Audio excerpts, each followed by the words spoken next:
You sir, go ahead. David Hengye, Preventive Automation. Had a question from Mark. Just wonder if you clarify what weeds fluidization is in the building bed. What's that impacting us? Well, Levy's fluidization is when vapor velocities, okay, imagine your popcorn popper, right? When the vapor velocities are in the case of the popcorn popper, the hot air velocity is enough to actually cause the popcorn to levitate, to fly. There's two different forms of Levy's. There's Levy's expansion, where at a specific vapor velocity for a given particle size and vapor density, blah, blah, blah, blah, blah. I gotta put a bunch of qualifiers in there because there's a lot of things that go into the equations. But expansion is when the beads will actually separate and they sit there and they're floating in air and they vibrate. And that's an excellent opportunity for those beads to start grinding themselves, or the beads to start grinding themselves against the vessel walls.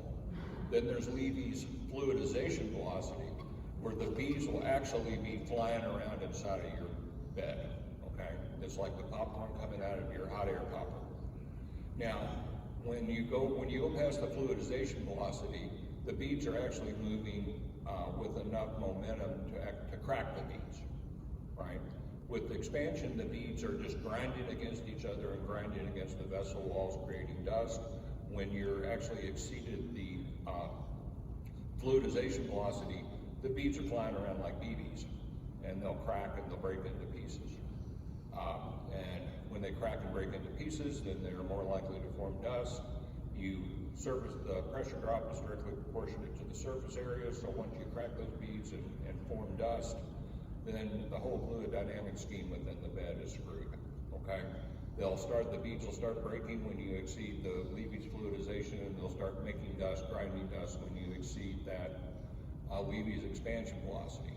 Again, in a very specialized case like this one, there's a general rule of thumb for your pressure changes within the bed.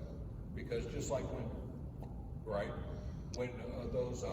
you change the pressure too quick, it's not just about the gross vapor velocity, it's also about those pressure changes that'll cause the beads to pop and rearrange themselves and crack and make dust.